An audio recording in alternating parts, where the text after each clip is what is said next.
I've been taking my time. I feel like I'm out of my mind. Welcome back, everyone. It's Project Mayday, and it's Bree. And G. And today we have Pete Evers, and he is a retired fire captain of over 30 years of experience. And he's going to tell us a little bit about his mental health journey and what has really helped him. So thank you so much, Pete, for coming on. Oh, you're welcome. Thanks for having us. So let's just start off. 30 years, I'm sure there's a lot of stories. Let's start off with how you got interested in the fire service. Well, I come back by, I think, second or third generation. My godfather was in the fire service. My dad was a volunteer. My uncle, several friends. And, it's kind of my calling, really. Right out of high school, I was volunteering, and that's what I wanted to do. I can remember as a kid, my dad would have to bring his bunker gear into his bedroom, and man, I was in them and pulling them up and playing on them when I was just a little kid. You were hooked. I was hooked. Yeah. I was hooked. Yeah. So, as you progressed in your fire service, what do you feel like has changed from when you first entered in when you're 18 and then when you left? Oh, there's so much that's changed. The biggest change I see is again the mental health. That's the biggest thing. The fire service is now starting to recognize this stuff and getting their folks some help. Where before, you just gutted it. That's all you did. You gutted it and moved on.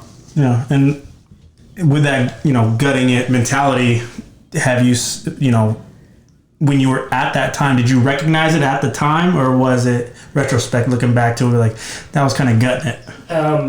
Retrospectively, yeah. I mean, now I gutted it, and it was deal with it and you move on. Yeah.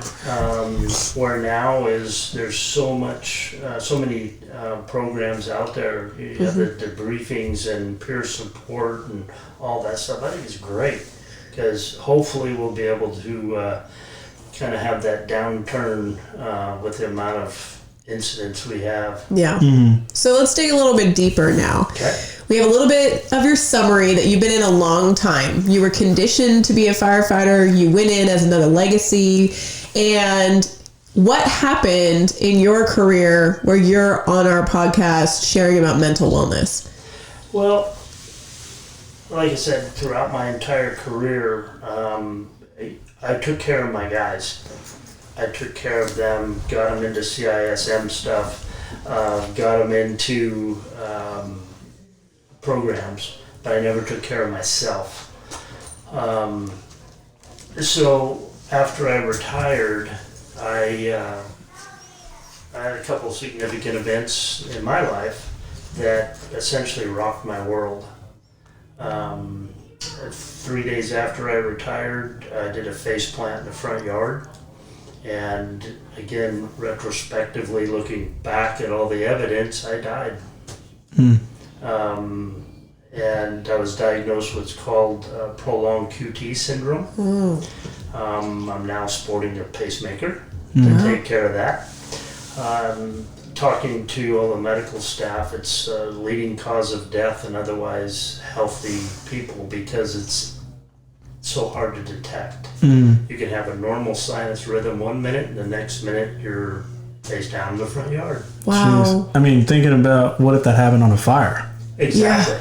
And, the last part of my career, I was surrounded by 17 convicted felons. Well, speaking of that, let's talk about that. You can't just say that and then not elaborate on it. Yeah. So go ahead and explain what you did. Well, when I left Auburn City in 2007, I went over to CAL FIRE, and with the intent of running the inmate crews. I've pretty much done it all, done hazmat, training, investigations, all that. I wanted something clean slate, something new. Boy, it was that interesting.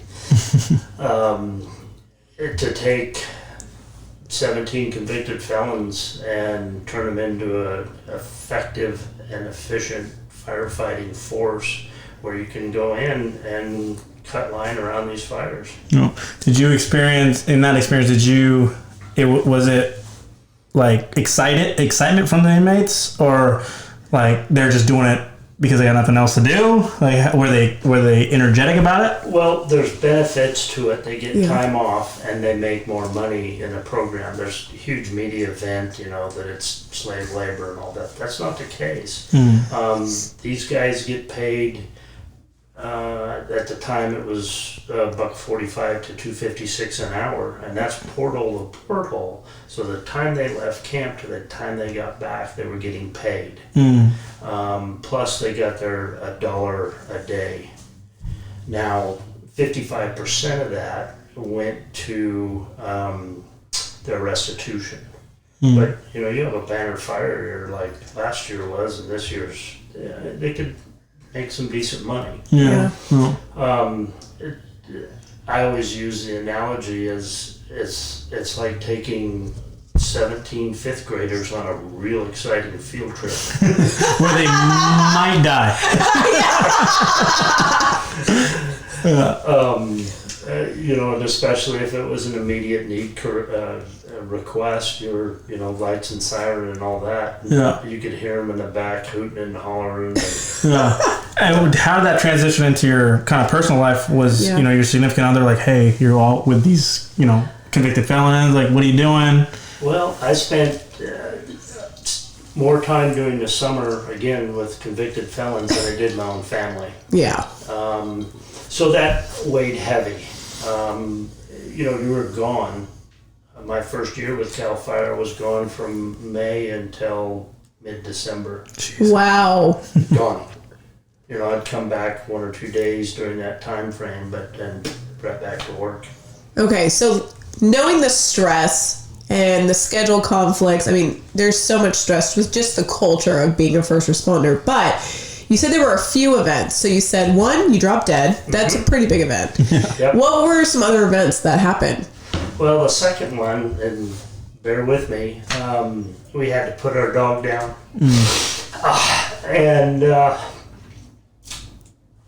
That was the event that triggered it all. And the easiest way to describe it was an emotional projectile vomiting. It was a dog, but it was that one incident that triggered it all. Brought out a lot of emotion, a lot of being, I ended up being in a dark place.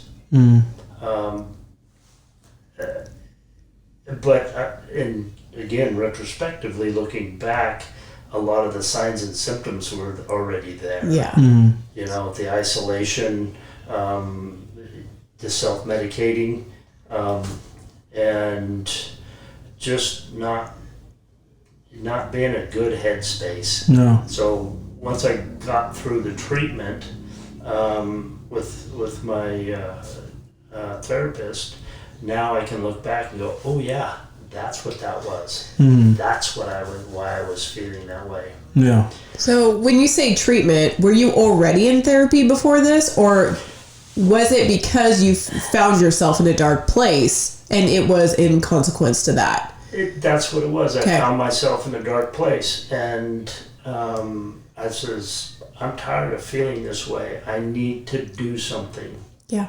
Because and really, in talking with a lot of other first responders that are in this headspace, that was the biggest thing, is I'm tired of feeling this way. I don't want to feel this way. And so I reached out to a friend of mine that had pretty much in the same spot, recommended a counselor, a local counselor. She's one of the leading counselors with PTSD and EMDR. Did you do that? I did that. Oh, did it make a difference? It made a huge difference. Wow. And I recommend her to anybody I talk to, and if they're out of the area, find a good counselor that is familiar with PTSD and first responders, because we're a special breed. And let the EMDR work. It's scary, but it works. So going through these experiences, diving in with a therapist, and it's kind of like you pulled the cork out, and when your dog passed away, and all of a sudden, all of these emotions kind of came out. Mm-hmm. Could you pinpoint incidents that weren't dealt with, that were stuffed down, or was it just feelings that accumulated? It was feelings, and it was also incidents. There was one particular incident. We had a double fatality where I-80 just coming into Auburn. This is when I was with Auburn City, and I couldn't go by that. And it was a double fatality, but they also burned. Yeah. And I really, every time I drive by that, it was like taking a book, opening up, and just thumbing through the pages. Huh. And not only just that incident, it was all of them, just rapid fire. Huh. And there was some other personal incidents, family-related incidents that also started coming out. Yeah. And I was able to power through it all. And you said your father was a firefighter? He was a volunteer, yeah. So do you think being raised already in that culture too, that affected you even seeking treatment? Yeah. Again, you're programmed to gut it. Yeah. Mm-hmm. You don't show emotion. Yeah. You power through it, go from one call to the next. Mm-hmm. And you don't let this stuff bother you. Until it bothers you. Until the catalyst happens. Now you're retired, and you're kind of dealing with just retirement in general, and now you're getting into something new, which we have your special guest here, Ferguson, with us. But Fergus, sorry. Tell us about that project. Well, after we lost a dog, before that, my wife and I decided no more dogs. We're not getting more dogs.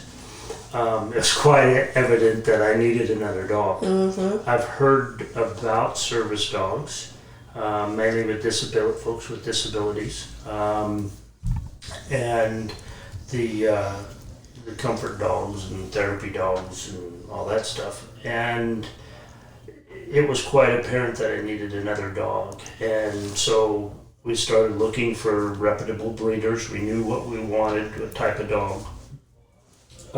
Initially, I wanted a Belgian Malinois, but found out that they don't make good service dogs. So we found Fergus and brought him home. We found him from a breeder in Hesperia. So my wife and I were sitting there on a Sunday morning, and she says, "You want to go for a ride?" I said, "Sure, where are we going?"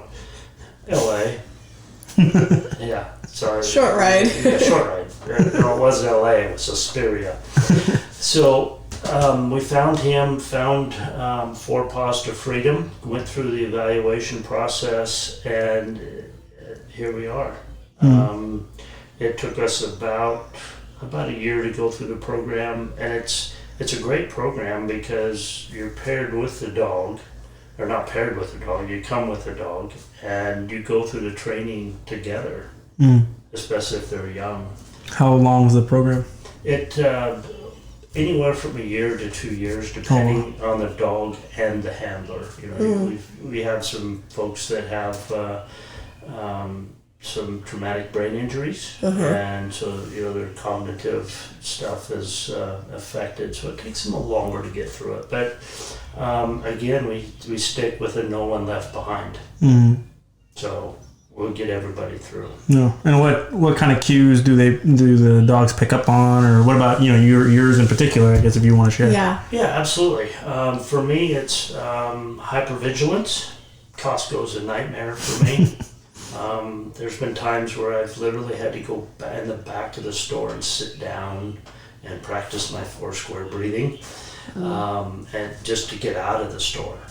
And so now with Fergus, he senses that hypervigilance, and his cue is to bump up against my leg. Mm. And what that does, it interrupts that hypervigilance behavior. And I concentrate on him rather than the people, and what are they doing, and why are they doing that, where are the exits. And then with the hypervigilance comes the anxiety. I can be, it can be where he's at right now, and I can start tapping my leg, and he'll come over and alert by doing what's called a paw up, and he'll put his paw on my leg. Again, that stops that behavior and puts focus on him. If for some reason I have a complete meltdown, what I do is I put my face in my hands. Again, that's a behavior interruption, so he comes over and starts pulling my hand down with his paw. And it's pretty cool. And if that doesn't work, he steps back and just starts barking. How dare you ignore that me? would work. Yeah. That would work for sure. And Jeez. he'll do, if that doesn't work, he'll actually step it up and do both. Oh, damn. Yeah. With the program, there's three benchmarks you go to, and that third benchmark is it requires you to kind of do a self-evaluation on what your triggers are. So the trainers can help you train your dog to react to those triggers. So how did you really get into this program though? How did you know about it? You know, you got the dog, you went on your little road trip, and then what? We found them, and I contacted them. They said, yeah, come down and talk to us. I met one of the lead trainer over at the El Dorado County Fairgrounds, did my evaluation there. She looked at the dog, ran him through some tests, and looked at me, asked me some questions, and yeah, we're in the program. It was a perfect match. Yeah, and we just found it by chance. So we're hoping that more people may take advantage of this program, but to be clear, it's a nonprofit out of Northern California. That's correct. The company's based out of, or the organization's based out of Rancho Cordova. We do training classes in El Dorado Hills at the Pet Food Express, also in Roseville, Pet Food Express at the Fountains, and then we just started back up having classes at Sierra College. Well, are you linked with any departments? As far as fire departments, no. We've just started this program for doing a aggressive, what would you call it, blast, I guess, to get more first responders service dogs. We're currently working a pilot program with the City of Sacramento Fire Department, and we're providing training to their facility dog programs. Their goal initially for the pilot program is having 4 dogs, with the long-term goals 13 dogs. Now these dogs won't be emergency response dogs, they'll just be facility dogs for the stations. They'll be assigned a primary handler and a secondary handler. So we're bringing therapy dogs into the firehouse, is what you're saying.